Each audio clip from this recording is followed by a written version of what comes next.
달콤한 말씀, 행복한 하루.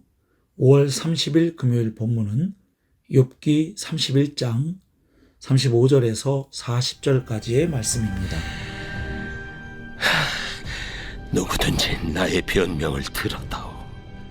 나의 소명이 여기 있으니 전능자가 내게 대답하시기를 바라노라.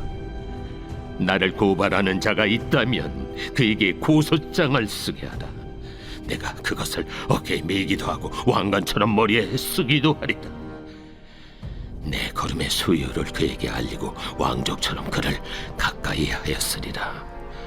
만일 내 밭이 나를 향하여 부르짖고 밭이랑이 함께 울었다면, 만일 내가 값을 내지 않고 그 소출을 먹고 그 소유주가 생명을 잃게 하였다면, 밀 대신에 가시나무가 나고 보리 대신에 독보리가 나는 것이 마땅하니라 하고 욥의 말이 그치니라.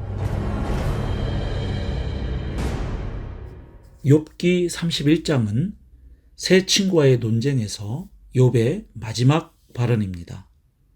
즉 자신을 비난하고 공격하는 친구들의 주장에 맞서 자신의 무죄를 맹세함으로써 논쟁을 마무리합니다. 욥은 친구들이 이제껏 고발했던 죄의 목록을 나열하면서 그것들 모두를 논박합니다. 또한 자신의 삶의 모든 영역에서 항상 하나님과 더불어 올바른 관계를 유지하려고 노력해왔음을 강조합니다. 욥기 31장은 크게 세 단락으로 나뉩니다. 먼저 1절부터 12절까지에서는 자신이 육체적인 정욕, 허위와 속임수, 간음 등의 죄를 범한 적이 없음을 강조합니다. 만일 자신이 그러한 범죄 행위에 가담했다면 하나님이 그에 상응하는 벌을 내리셔도 좋다는 자신감을 내비치기도 합니다. 이어서 두 번째 단락인 13절부터 28절까지에서는 사회적인 약자들을 괴롭히고 압제하는 행동과 재물에 대한 과도한 욕심, 그리고 우상 숭배의 죄에 초점을 맞추어서 자신은 그런 죄를 짓지 않았다고 강조합니다. 욥은 종들을 순전히 재산으로만 취급했던 고대 세계에서도 종들을 인간적으로 대우했을 뿐 아니라 법적인 고소권을 포함하는 기본권을 가진 사람들로 대해왔음을 강조합니다.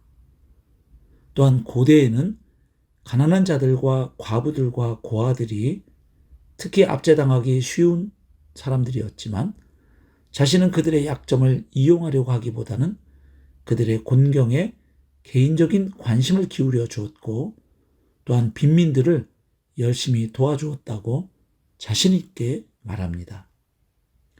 마지막 29절부터 40절까지 세 번째 단락에서는 자신을 미워하는 자들을 향한 태도와 장막 안팎의 사람들을 향한 관대함을 언급할 뿐 아니라 자신은 죄를 감춘 적이 없다고 힘주어 말합니다. 그리고 이렇게 자신의 무죄함을 여러 가지 사례를 통해 언급한 욥은 이제 마지막으로 자신의 소송을 하나님께 맡기기로 작정하고서 그 소송장을 하나님께 드릴 것이니 전능자이신 하나님이 답변해 주시기를 바란다고 말합니다. 그리고 이어지는 마지막 38절부터 40절에 보면 욥의 무죄 선언과 관련된 추가 진술의 성격이 나타나 있습니다. 즉 욥은 자신의 순전함이 땅에 대한 자신의 처신에까지 확장된다고 주장합니다. 자, 그러면 친구들이 자신을 비난하는 그 공격에 맞서 자신의 결백과 정당함을 내세우기 위해 공의로우신 하나님을 거론하며 자신을 방어하는 욥의 말을 어떻게 이해해야 할까요? 한편으로 욥의 마음이 충분히 이해됩니다.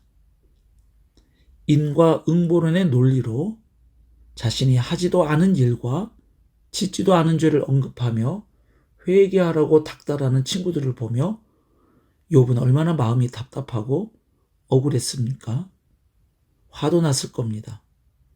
그러니 어떻게든 자신을 변호하고 싶었을 것입니다. 자신의 결백과 정당함을 설득력 있게 드러내고 싶었을 겁니다. 그리고 자신을 비난하고 공격하는 그들보다 오히려 자신이 훨씬 더 의롭고 경건하고 깨끗한 삶을 살아왔다는 사실을 자랑도 하고 싶었을 것입니다. 물론 실제로 욥은 그런 삶을 살아왔습니다. 하지만 그럼에도 친구들 앞에서 자신을 지나치게 변호하다 보니 하나님 앞에서 자기 의를 내세우고 주장하는 결과를 초래하게 되었습니다. 사실 욥이 다른 사람들보다 깨끗하고 의로운 삶, 또 경건한 삶을 살아온 것은 분명한 사실이지만, 그러나 절대적으로 거룩하고 공의로우신 하나님 앞에서도 과연 흠과 티가 전혀 없었다고 말할 수 있을까요? 그리스도인은 자신의 의를 내세우거나 신뢰하는 사람이 아닙니다. 하나님 앞에서 나의 존재적 죄인됨을 깊이 깨닫고 하나님이 보내어 주신 오직 예수 그리스도를 의지하고 신뢰하는 사람입니다. 왜냐하면 하나님의 아들이신 예수님께서 이 땅에 오셔서 바로 죄인인 우리 대신 거룩하고 의로운 삶을 사셨고, 또한 그분이 우리를 대신하여 십자가에 죽으셨기 때문입니다. 물론 하나님은 그분을 다시 살리셨습니다. 결국 우리가 그분을 하나님이 보내어 주신 유일한 구원자와 주님으로 믿고 고백할 때 우리의 죄가 예수님께 넘어가고 예수님의 의가 우리에게 전가되므로 우리가 의인으로 칭함받게 된 것입니다. 자, 그러므로 신자는 더 이상 자신을 자랑하지 않습니다. 오직 예수 그리스도의 십자가를 자랑할 뿐입니다. 성도 여러분, 오늘 하루도 유일한 구원자이시고 중보자 되시는 예수님만을 의지하고 살아가는 복된 하루의 삶 살아내시기를 축복합니다. 오늘의 묵상 질문입니다. 나는 나의 의와 공로를 의지합니까? 아니면 오직 예수 그리스도만을 의지하고 신뢰합니까? 나는 전적인 하나님의 은혜로 의롭게 된 자로서 그 은혜에 합당한 거룩한 삶, 경건한 삶을 살기 위해 어떻게 노력하고 헌신하고 있습니까? 거룩하고 경건한 삶을 살기 위한 노력의 동기가 나의 열심입니까? 아니면 하나님이 베푸신 은혜입니까? 오늘의 기도입니다. 사랑과 은혜의 하나님, 오직 예수 그리스도만을 의지하고 십자가를 자랑하는 자가 되게 하여 주옵소서. 의로워지기 위해 경건한 삶을 사는 자가 아니라 하나님의 은혜로 이미 의로워진 자로서 그 신분에 걸맞는 삶, 은혜에 합당한 삶을 살게 하여 주옵소서. 예수님의 이름으로 기도하옵나이다. 아멘.